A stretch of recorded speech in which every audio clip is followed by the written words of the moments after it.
Yeah, Christian, I think these were deeply troubling findings. Sadly, they weren't surprising. We've known for some time that the rate of sexual assault in the Australian community is disturbingly high, and particularly for universities with a lot of on-campus students, the rate of assault on campus reflected assaults in those dwellings. It is good that that is being exposed and the culture addressed, but there is clearly a long way to go on this.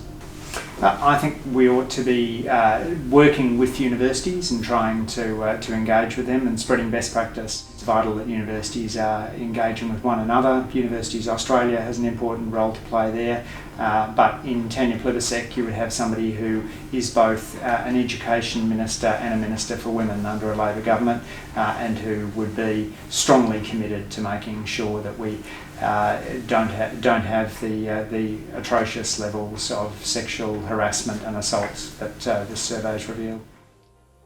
Where students have been speaking out for years about sexual harassment on campuses, and they have also been talking about the intersection of how it plays out for in terms of racism, transphobia, and ableism, I was glad to see that a few years ago their voices were heard and universities did promise to make changes. But we do see with the latest report that not nearly enough has changed, that students across the board are still facing sexual harassment and abuse. From my perspective, there needs to be zero tolerance for any kind of harassment on any campus or in society overall. And for that to happen, particularly on universities, I think there needs to be much more support, which isn't there yet, in terms of academic support, in terms of legal support, in terms of emotional support, for students to be able to access that freely. We see from the latest report that there still isn't transparency or ease of making for students to come out and make complaints.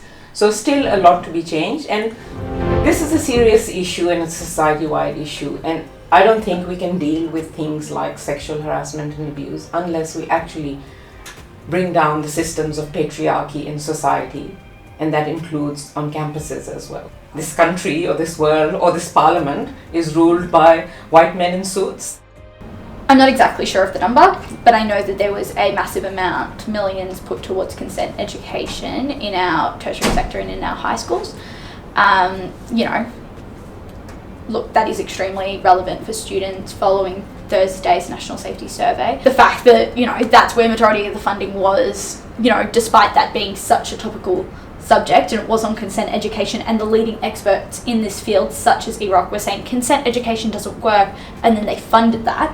It just shows a blatant ignorance of what's going on at a campus level for students and what young female identifying students, really need and want. What do you think specifically the government can do in order to get universities to do more on SASH? It's a great question.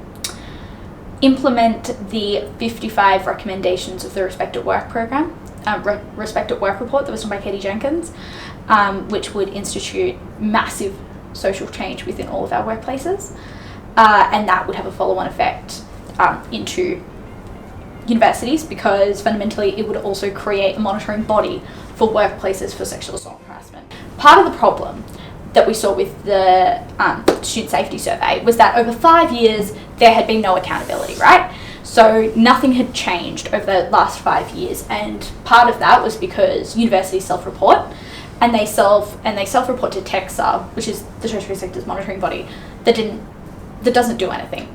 So I suppose the two things are instituting that report, because that would create an offset of the Australian Human Rights Commission who would be in charge of monitoring sexual assault and harassment in workplaces, which we then could use for campuses.